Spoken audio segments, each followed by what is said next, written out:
Kalulungkot na isipin, kapwa Pilipino pa nagiging kalaban namin mga Muslim. Bakit? Dahil kinakamkam ninyong mga Kristiyano ang lupaing ito. At yan ang aming pinaglalaban.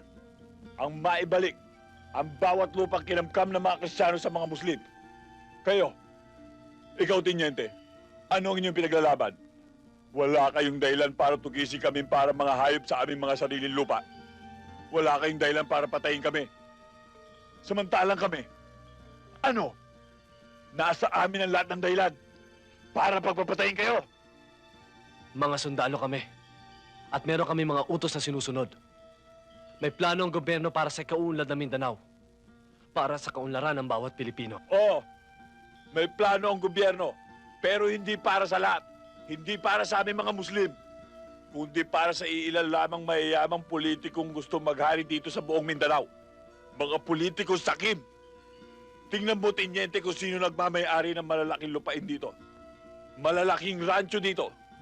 Mga umaabuso ng punong kahoy. Hindi ba kayo mga Kristiyano? At ang kapatagan, pinamumugaran ng mga Kristiyano. At kami mga Muslim, nasa kabundukan. Ultimong kaning isusubo na lang namin ay inaagaw pa ng gutom at hayok ng mga Kristiyanong politiko. Buddy, hindi ito personal na labanan ng mga Kristiyano at mga Muslim. Ito'y labanan ng mga prinsipyo. At kayong mga sundalo, hanggat nagpapagamit kayo sa nakatataas sa inyo, sa mga taong may katungkulan sa politika, marami pang walang malay at walang kinalaman ng malalagas. Tiniente, kaya kami bumaba at nakilaho sa usapang pangkapayapang ito ay upang maparating namin sa gobyerno kung anong dahilan kung bakit kami nakikipagdigmaan sa inyo. Makakaasa ka, Commander. Magandang araw sa'yo, Tiniente.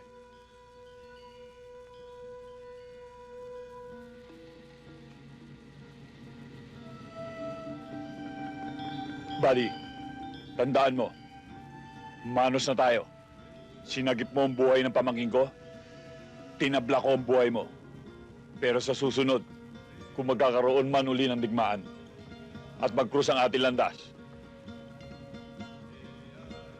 magkalaban pa rin tayo. Buti naman napadalaw kayo. Hindi ko nga maintindihan eh. Alam mo kasi ang alam ko ay natutulog lang ako. Itong mga paang to eh, para bang pinilit akong ilakad papunta sa'yo. Nung idilat kong aking mga matay, nasa harap na kita. Para bang sinasabing, para tayo sa isa't isa. Kayo talaga mga sundalo. Eh sa bawat destino nyo, may asawa kayo eh. Sinaktan mo ang daming ko. Napakasakit mo magsalita. Wala akong asawa. Yan ang may asawa. Sabihin mo, soldier! O yan, kapitan, oh. Ngayon alam mo na. Isang tanong, isang sagot. May boyfriend ka, wala? Meron na, buddy. Anong meron? Kaya umalis ka na. Bakit tayo nandito? Anong ginagawa natin dito? Ikaw lang naman na may ginagawa dyan, eh. Ako walang ginagawa dito. Wala tayong ginagawa rito. Ibahag nyo na yung mga buntot nyo at umalis na kayo dito! Move! Move! Sir, paano yung mga gamit namin? God damn it! Move! I shall return.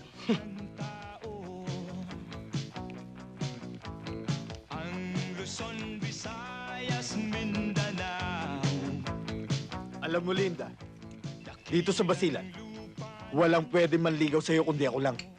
Dahil sa akin ka magpapakasal. Mukha mong asawahin mo.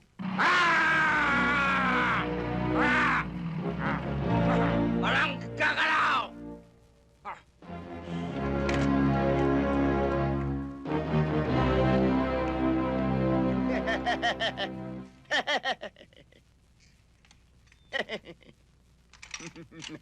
Dahan-dahan!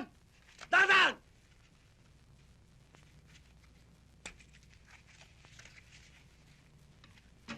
O ngayon, kayo naman ang magbahag ng buntot. Umalis na kayo dito. Paano tong mga... God damn it! Double time! Now! March time!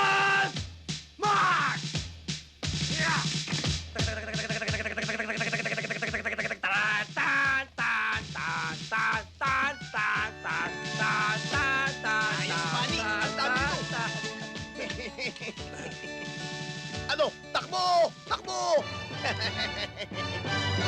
Pasalamat sila sa'yo. Kundi dahil sa'yo, pinutukan ko yung mga yon. Pero hindi ka tatamaan.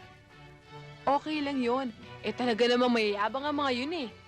Alam mo yung nakakalimutan kong banggitin sa'yo yan.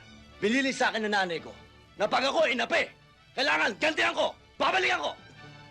Naku, mukhang mainit ata ang ulo mo. Gusto mo ng soft drink? Naku, hindi. Naku, alam mo, makita ko lang yung magagandang mata. Ang iyong magandang mukha. Eh, lumalamig. Hawakan mo!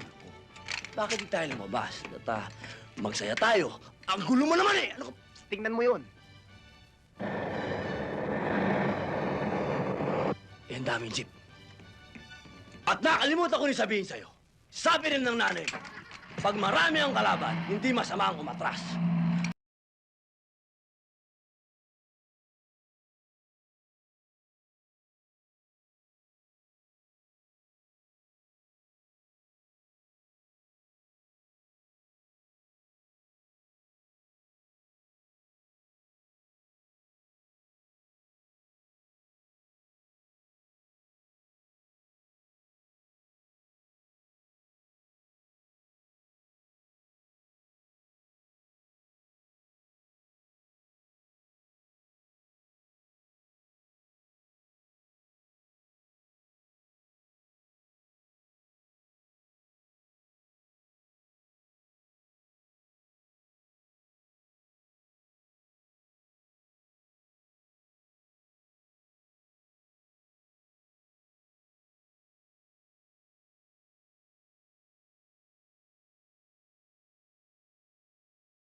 Lupa yan. Alam mo kasi pag sa lupa, eh malamig sa katawan yan.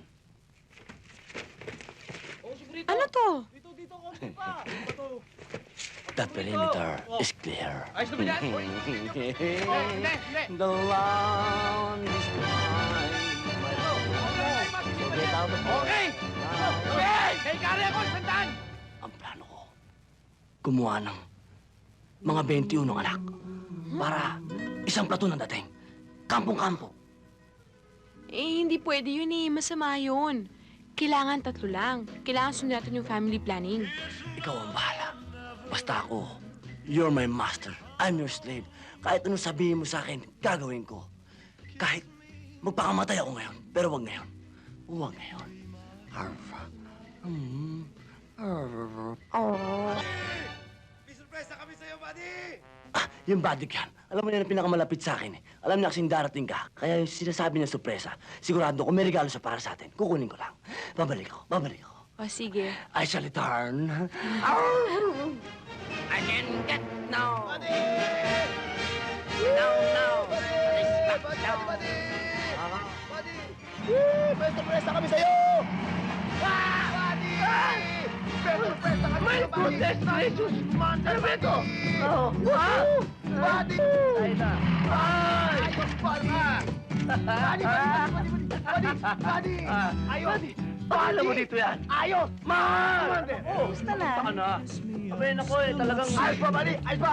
Nako eh. Eh, ba't parang hindi ka natutuwa ba? Eh, tontuwa ako, tontuwa ako. Ay, ano pala eh. Ako, mahal. Ako, kamusta ka na? Mar? Mahal. Mar? Babae yan ah. Mangyayari siya. Yari, tol. Pansin na tayo. Walang yaka? Hindi. Yung pusa lang yun eh. Anong pusa? Nagsasalita ba yung pusa? May nagsalita ba? Mar? Mar! Eh, may nagsalita nga eh. Babae yun eh. Dinig na dinig ko, nagsalita eh. Naniwala ka na sa akin, sir. Sabi ko sa'yo, hindi na asawa eh. Hindi nga. Teka muna! Teka muna! Sarento ako dito! Ako pala! Teka muna! Sarento ako! Hindi akin yun! Eh, kanino yun? Sa kanya! Oh, ano? Buddy Pati sa'yo yan! Ito naman ang babae. Sa'yo yan! Oo, akin nga yung pusang yun. Akin nga yun. Rico! Rico! Ito ba yung buddy? Pati sa'yo yun! Mar? Ha? Sabihan mo! Ako, Mari ko, anak. Kinakaliwa mo siya, hindi ka na makakatipid sa kanya. Teka muna! Mahal! Mahal! mo na, bate! Susumaryosin ka naman ako!